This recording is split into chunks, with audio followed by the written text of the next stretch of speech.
Thank you for staying with us right here on Good Morning Kenya. And right now we have gotten into another segment, and this is Women at the Forefront. And our woman at the forefront today is Mercy Ndhiga. Mercy Ndhiga is a life coach and a business mentor, and she is also a member of the Kenya Peasants League. Mercy, welcome to the show. Oh, thank you so much. How are you doing this morning? I'm humbled. I'm great. Yeah. Where did it all start for Mercy to be where you are right now? Where did it all begin? It's quite a long story, but it started while I was still very young. I loved farming. I grew up in a very wanting society, and that encouraged me to be a bit ambitious in knowing many things to get out of the poverty line. So yeah, that's where it started. Yes. Yeah. And just how has it been so far, you know, being a farmer in Kenya? So far, so good, because being a farmer in Kenya, a farmer is, let's say, a farmer is everything in the whole world, not only in Kenya. Yeah. Because we cannot live without farmers. Everyone needs a farmer in every day and every time. Yeah. Yes. Yeah. What is the role of women in agriculture? In agriculture, women are custodians of sins. So as women are the ones who knows about the farming much more better than anyone else, because we are the ones that carry almost every burden of our children. That one I may say. And as a woman, we should be on the forefront in farming. Yes. And you know, farming for the younger people, you know, they don't really look at it as business because they find it maybe, you know, it's a dirty job, you know, it's not, we want the white collar jobs and all. So maybe how would you encourage young people to get into farming? If we talk about young people not wanting the dirty job, the dirty job actually is the job that is paying, especially in this economy of Kenya, like especially now when the economy is going low and there are no jobs actually, and we cannot all fit in that category. So I would advise the young people to go into the farming, not only in business, in agribusiness, but also you as a youth or you as a young person, you need to eat healthy. You need to eat food that you know the source. Yes. So I would encourage every youth to make sure that you do a farming, you practice it, and practice make perfect. Yes. Speaking of eating healthy and all, you're also a big advocate on organic farming. Yes. Tell me about that. Oh, yes. In organic farming, we as KPL, that is Kenya Peasants League, we advocate so much on organic farming. Organic farming is the backbone of our lives today, because many farmers go buy food from the market where these fruit are grown with chemicals, which are very dangerous in our bodies. We as Kenya peasant farmers, we advocate for pure organic farming, where our foods are not, we are not using chemicals. We use natural things like compost manure, using hash and pili-pili for our chemicals. So it is good and healthy, because most of the chronic diseases that are in this whole world are the cause of using chemicals in our bodies. So by doing organic farming or eating healthy using the organic farming, it is helping so much. So that's why you find that our forefathers, they were not having all these problems they were dying at their old age, unlike today, where death has become a day-to-day talk. And basically it's because of what we are eating and what we are putting in our bodies. Yes. So you feel that most of the illnesses and diseases that people are having right now is because of not eating proper? Yeah, it is because of not eating proper. Because when we look at it, when even at the supermarket, let's say in abroad, where people maybe understand more about the organic farming and genetically modified food, you find that the organic food, it's more even expensive than the genetically modified food. Why? They know that cheap is expensive. This food is grown cheaply, and the outcome is also very dangerous. Unlike the organic farming, where the food is grown properly using the organic seed, the indigenous seeds, and also you find that it is good, even when it is even good it is tasty. It has different taste with the compared to genetically modified food. Yes. I want you to tell me more about the Kenya Peasants League. Like who is part of this movement, and what is the movement all about? A Kenya Peasant League is it's a movement whereby we advocate and mobilize more farmers to do organic farming, and also to do organic farming and encourage food sovereignty, whereby you find during the hard times, people are able to borrow seeds and plant the seeds and generate the seeds from the indigenous seeds that were grown to various parts and on climate matters. So in Kenya Peasant League, we advocate for farming, and not only farming, but organic farming. Yeah. All right. Now, with this new age of the internet and, you know, technology having advanced, maybe what role is it playing in farming and agriculture in general? In general, it's helping so much, because when you go to the internet, if you want to learn about Kenya Peasant League, just go to the internet. You'll find us and know more about us. Unlike Kitambo, when the internet was not there. So if you want to know about everything, just go to the internet and know the roots and every basic thing that you want to know. It is very helping. Yeah. Has it helped maybe in the forms of maybe the machinery that is being used in the farms? You know, in terms of when we talk about technology, like have the methods of farming maybe changed? Yeah, it has changed very much, very much, because when we talk about the technologies in farming, as in KPL, we train our farmers how to do it using our own hands. Even if you are using machine, if it's a big land, even if you are using machine, if it's a big land, you find that the technology today, it's helping. That's what I can attest. It is very much helping. Yeah. Okay. You're a mushrooms farmer. Yeah.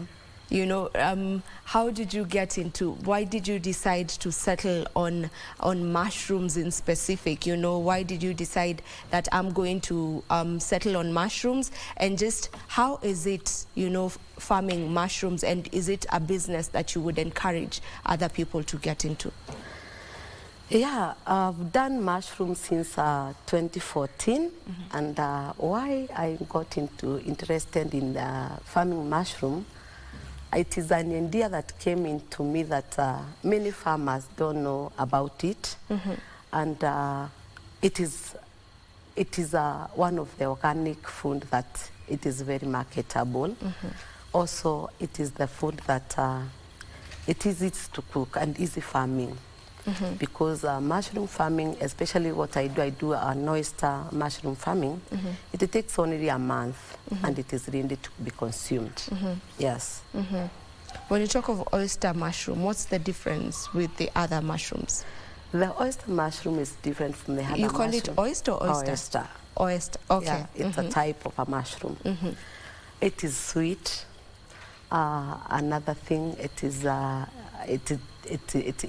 sweet. It is helping so much. It is very nutritious, very yummy, and also it takes a short time to grow. Around what time? 1 month, it's ready. Yes. Is it expensive?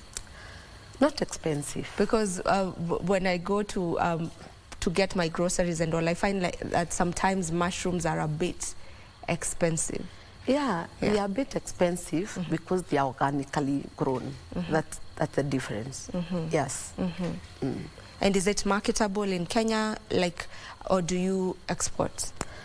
No, I've not done export yet because I've not been able even to supply in Kenya. I cannot supply enough because not many farmers are doing the farming, yeah?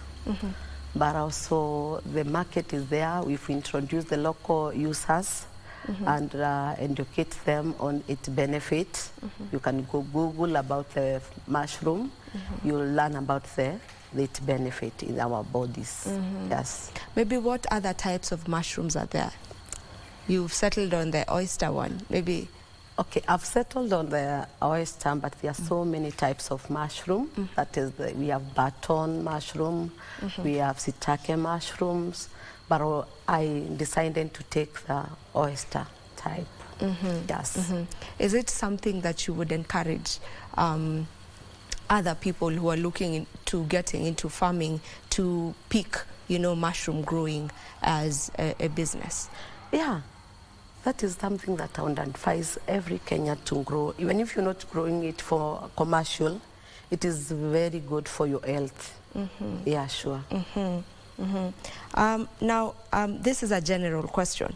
How do you go about approaching, you know, problem solving and decision making, being that you are someone who is, we'll get into this because I know you work with a lot of women, you work with the youth as well, and you empower them in different ways. So how do you go about decision making and problem solving? I go about it and first you must identify the problem and to know how to solve it when you identify it. On our current situation right now in Kenya, you find that women and young girls are getting killed so fast. Also, men and youth are getting into depressions. So when you get to identify the problem, it is easy to solve it. Yeah. Sure. Yeah. All right. Maybe what is the biggest strength that you possess that you would say is helping you maneuver in your day-to-day and in your business as well? Yeah, I like empowering women and youth, and it is helping because in our societies, young girls and boys are getting engaged into meanderitis. So when we make them busy, they find their time so engaged that they don't get time for such. But I encourage them to do something resourceful in their life. So in my case, where I come from Utawala. Utawala is in Machakos County. We have encouraged many youths and women to do something in their life. And every day they generate money. So they don't even find that time for idling, which is helping. We have helped quite a number of them, and they are doing well. Yeah. Why did you specifically choose to work with the youth and women? Maybe is there a reason behind it? Yes, there is a reason about it because I'm a mother of youth, and I find that when I trained my boys to do what I do, they are doing their own things at their young age. So also when I was growing up, I didn't get someone to mentor me in doing maybe business or how to live a good life. So I saw it important to to do it as a part of giving back to my society. Yeah, to encourage them and also to talk to them and also to show them on how to gain cash. Yes. What's the importance of mentorship to a person? Many people don't have ideas on what to do what. We have time, yes, but no ideas. So when you mentor that person, he will get helped also, not even him or her himself, but also the generation that come. You don't benefit one person mentally. Sure. Yes. And for someone who's maybe looking to get mentorship or to find a mentor, how do they go about that? You know, maybe how do you identify who to have as your mentor? We've made many referrals from those that we've done before. Also, you can look at a person and you identify this person needs some help. So that's how we get them. Because you can go to these students and find people, men or youths engaging in drinkings, taking the drugs. When you talk to them, you see the desperation part of their life, and when you mentor them, they get to streamline, and maybe you help them through that way. Sure. You said you do this in Utawala. Yes. So you only do it around Utawala? Yeah, I've done it in Utawala, and also I've gotten referrals. I've gone to many counties, around 5. I've done in Migori, I've done in Kapsapet, I've done in Embu, Meru, and also Bungoma. Yeah. So when you go to these places, are you going to schools? Are you going to churches? Where do you go to do this mentorship? Oh, basically, I've gone to women groups, institutions, and also in schools. Yeah, it depends on where I'm invited. Yeah. Have you seen the results from it?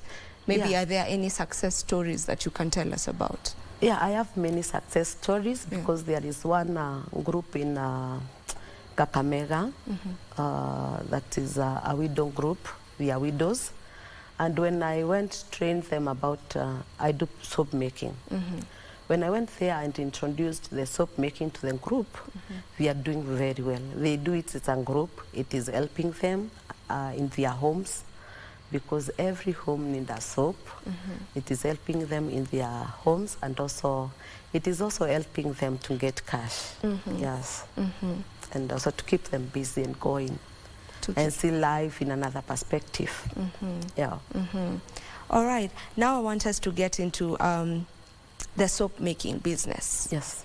You know, how did you get into it?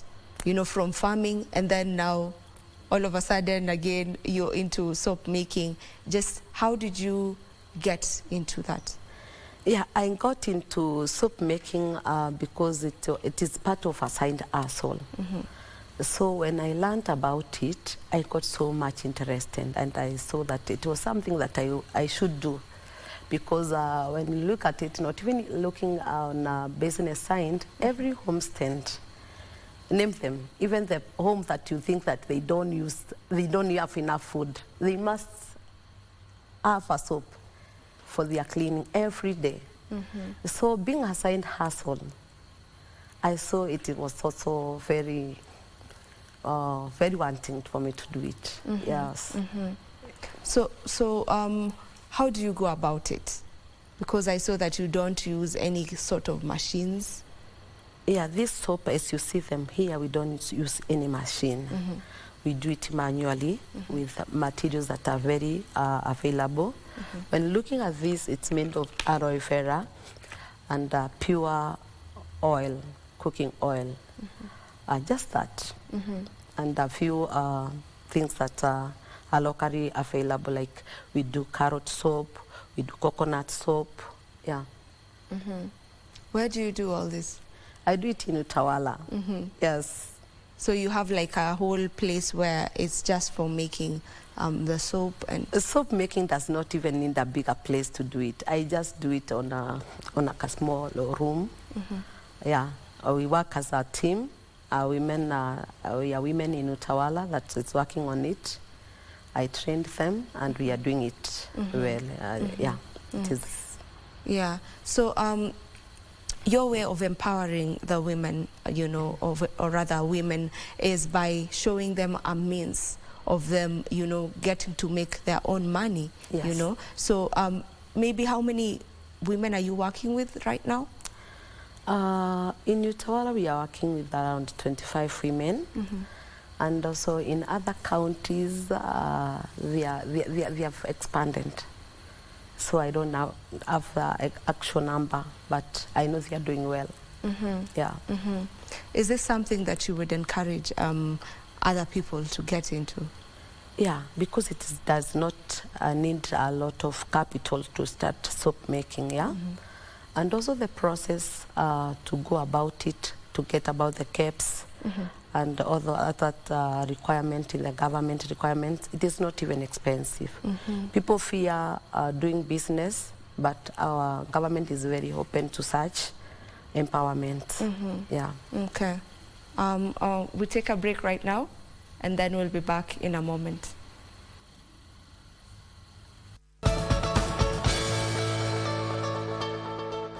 All right, and we are back. Thank you for staying with us. And now back to you, Mercy. Maybe how much capital does one need to start the soap business? It depends on whether you want to do it in commercial, and also if you want to do it as a home based, you cannot use very little money. For commercial, you only need around 60,000 to start when you're having everything to start the business. Yeah. You need 60,000. You said you'll need like what you use. You mentioned there's oil. There is oil. Yeah. There is this other raw materials. By oil is which oil? Any cooking oil. Cooking oil. Cooking oil, pure cooking oil.